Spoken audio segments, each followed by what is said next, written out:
지금 다세대 주택 소유자는 공시가격을 인상하길 원한다. 이렇게 역전세가 나는 현상을 해소하기 위해서는 공시가격을 높여야만 합니다. 아마도 이 전세보증보험 가입 요건을 좀 더 완화해 줄 가능성이 매우 클 거라고 보여지는데,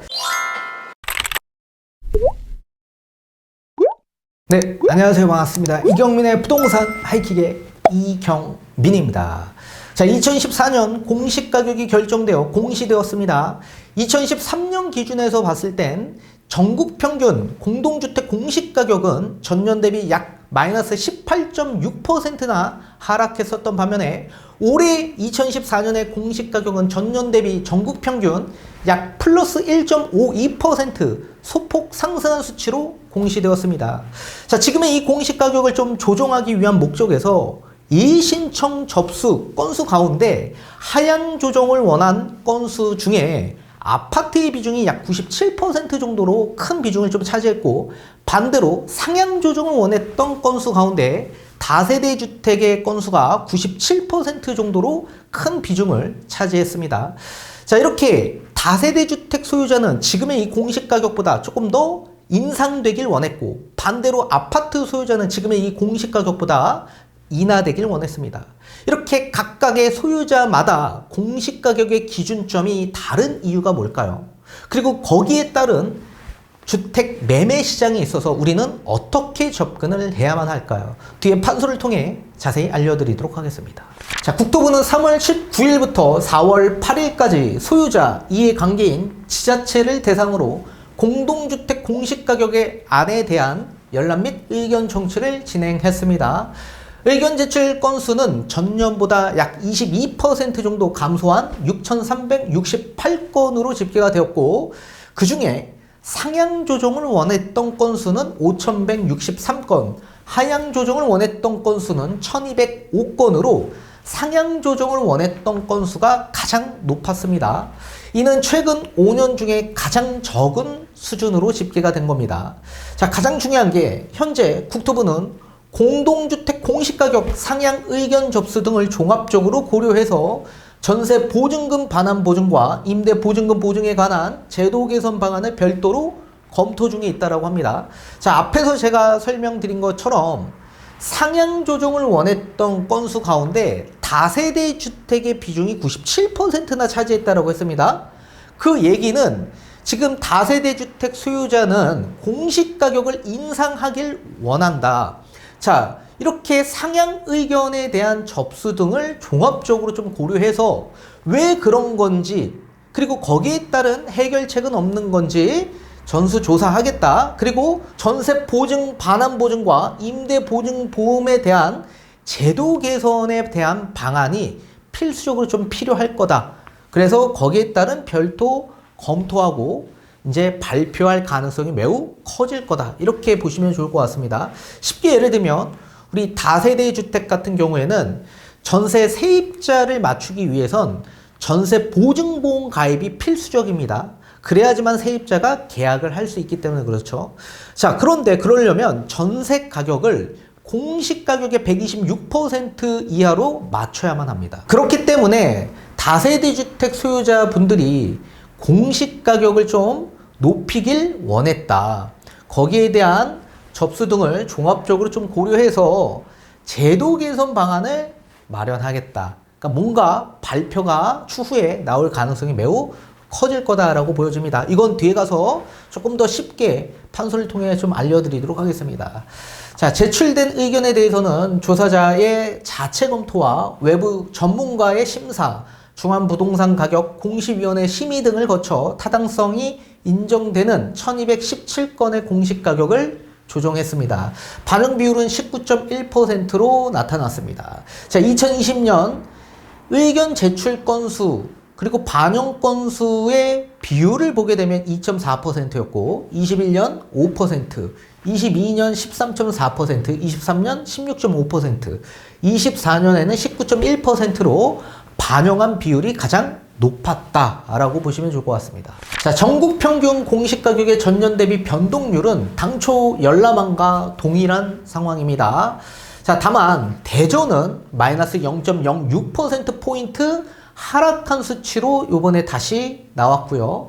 충북도 마이너스 0.04%포인트 하락한 수치로 결정 공시되었습니다. 자, 이렇게 일부 지역은 이번 가격 조정에 따라 열람시와 비교해서 소폭 변동한 것으로 나타났습니다. 자, 전국 평균으로 보게 되면 1.52% 상승한 수치로 공시되었습니다. 자, 대부분 이제 상승한 수치로 나왔죠. 서울은 3.25%로 세종의 다음에서 이제 가장 높은 수치를 보였고, 세종이 가장 높았습니다. 6.44%. 그리고 경기 2.21, 충북 1.08. 자, 그리고 강원도는 0.04%, 대전 2.56, 인천 1.93%로 상승한 반면에 나머지 지역들은 전부 다 하락한 수치로 집계되었습니다. 자, 이렇게 전국 서울 평균으로 봤을 땐 1%, 3% 수치밖에 상승되지 못했습니다. 전년 대비 요 정도 상승한 수치고, 전년도는 앞에서 제가 말씀드린 것처럼 전국 평균 약 18.6% 하락했었던 상황에서 1.52%가 소폭 상승한 거기 때문에 공시가격 상승폭이 거의 크지 않다라고 보셔야 됩니다. 자, 그렇다면 2013년의 공시가격을 한번 보도록 하겠습니다. 자, 전국 마이너스 18.63, 서울은 마이너스 17.32%였고요. 가장 하락폭이 컸던 지역은 대전이었습니다. 마이너스 21.57%, 세종도 마이너스 30.71%였습니다. 이렇게 대부분의 지역들이 전부 다 마이너스 공시가격이 하락했었던 상황이었다. 여기에서 이제 소폭 상승한 거기 때문에 공시가격 상승이 되었다라는 체감이 거의 미비하다라고 보셔야 됩니다. 자, 2014년과 달리 2013년의 공시가격은 앞에서 말씀드린 것처럼 전국 평균 마이너스 18.63%가 하락했었고, 서울도 마이너스 17.32%, 가장 하락폭이 컸던 지역은 세종이었습니다. 마이너스 30.71%로 하락폭이 굉장히 컸다. 대전도 마이너스 21.57% 하락폭이 컸고, 대부분의 지역이 전부 다 마이너스권이었습니다.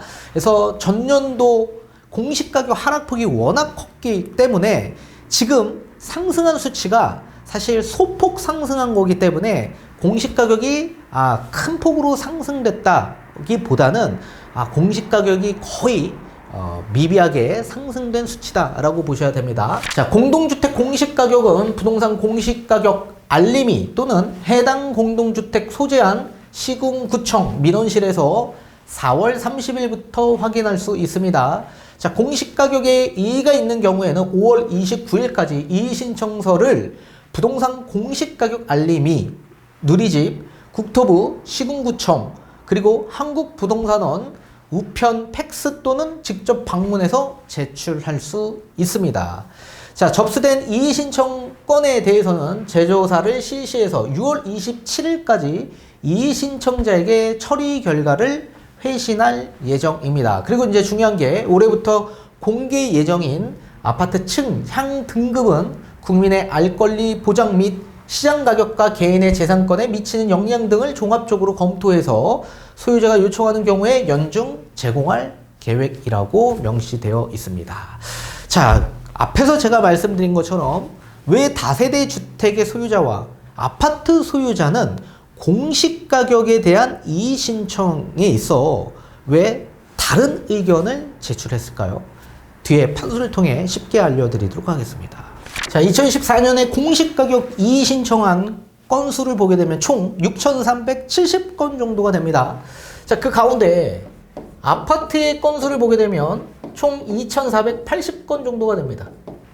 그리고 연립주택 소유자분들은 이의 신청을 총 210건 정도가 되었고요.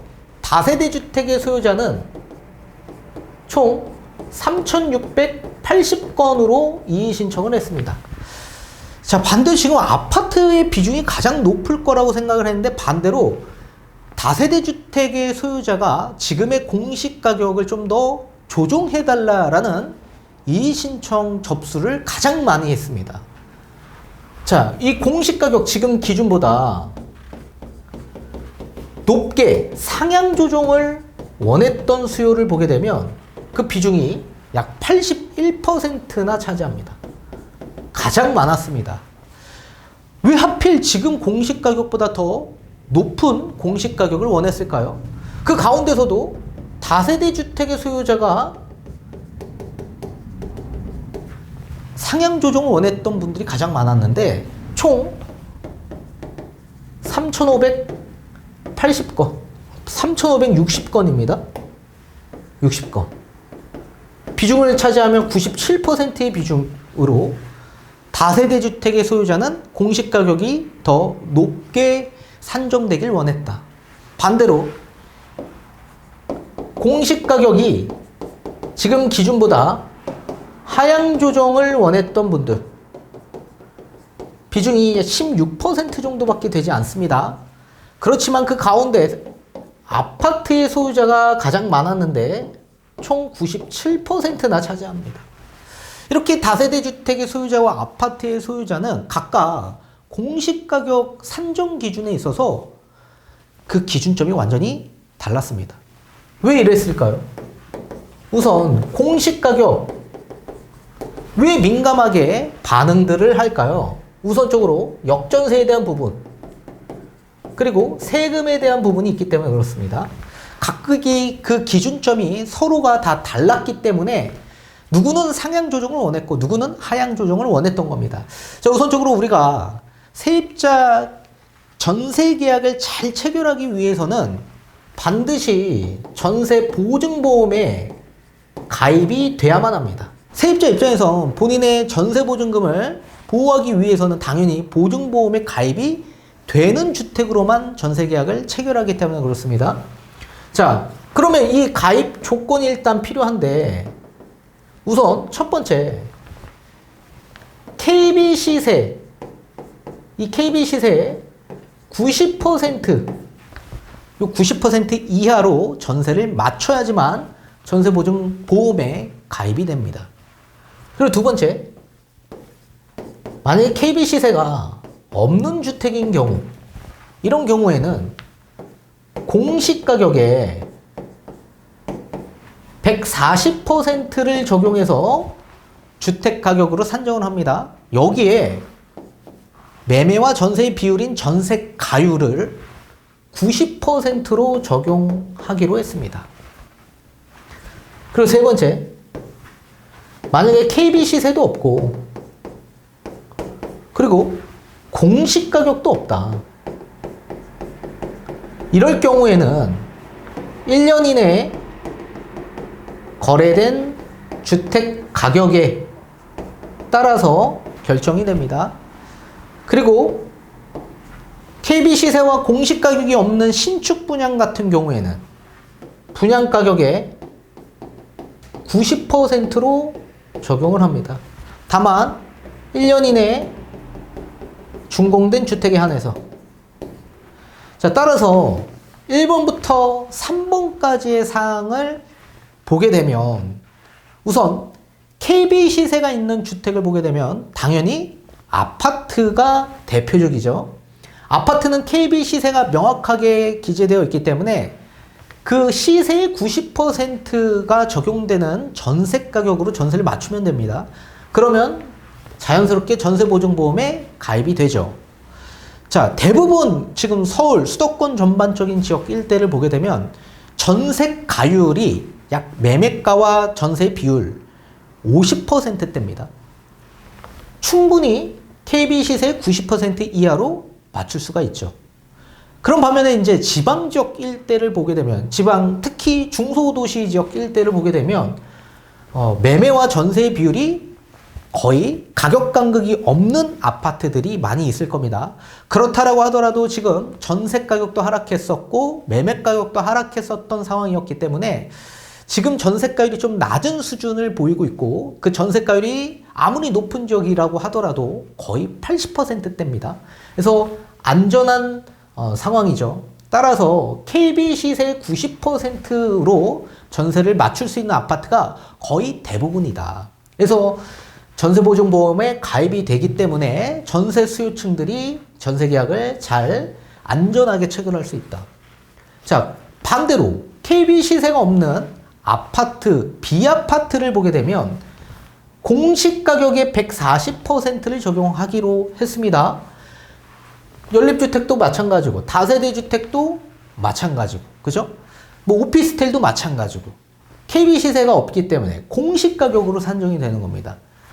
여기에 90%의 전세 가율로 체결이 됩니다. 그런데 자, 주택 가격을 한번 볼까요? 주택 가격이 6억짜리래요. 그런데 공시 가격이 얼마가 나왔냐면 3억이 나왔다고 합니다.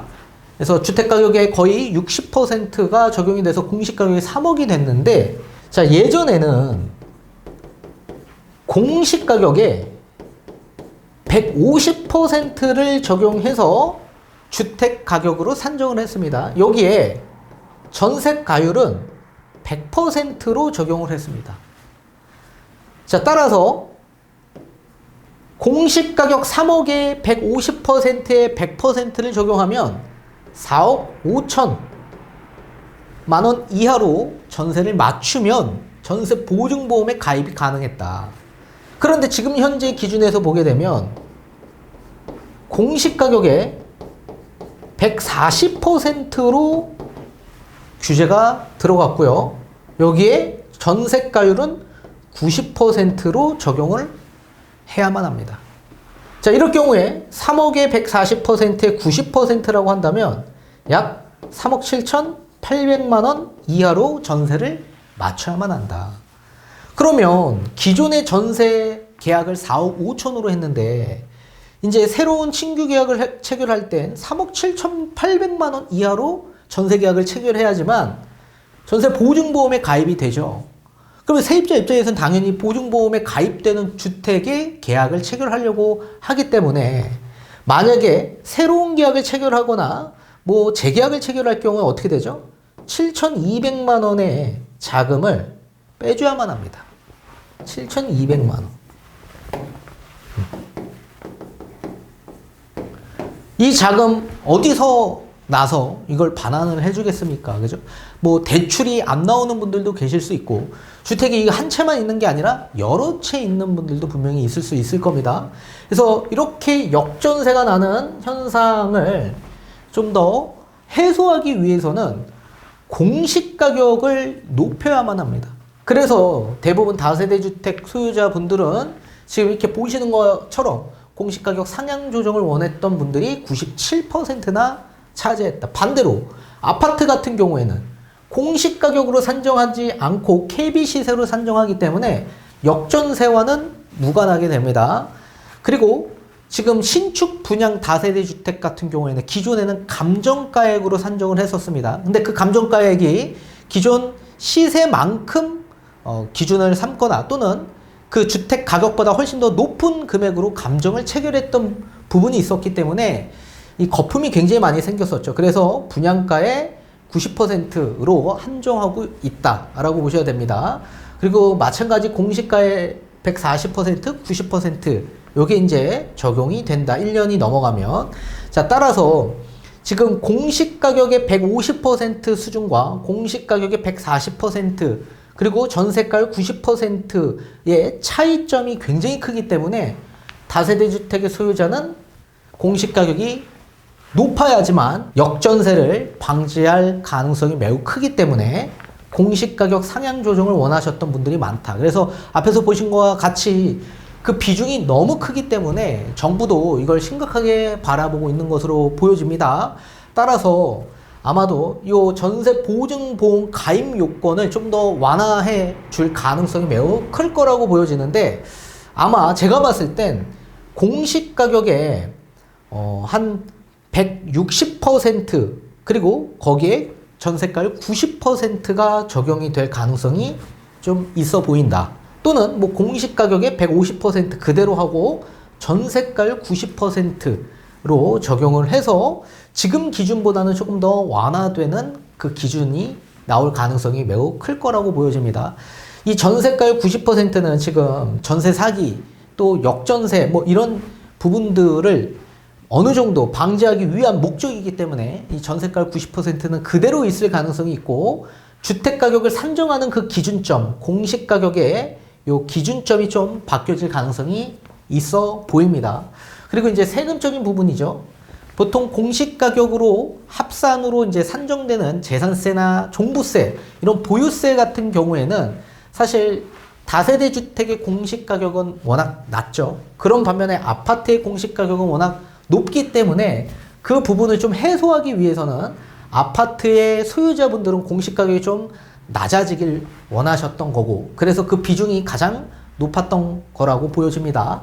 그리고 이제 다세대 주택 소유자는 오히려 주택임대사업자 같은 거 등록하게 되면 재산세 감면 그리고 종부세 합산배제 혜택들도 다 받아보는 분들도 많기 때문에 이 공시가격에 대한 하향 조정보다 역전세를 좀 더 어떻게 해소하기 위한 목적에서 공시가격을 좀 높이는 그런 상향 조정을 원하셨던 분들이 많았던 것으로 보여집니다. 그리고 아마 제가 봤을 때 다음 달 정도에 요 부분 공시가격의 126%이죠. 요거 126%인데 요 부분이 뭔가 좀 해결 방안 정책이 다시 한번 나올 가능성이 매우 클 거라고 보여집니다.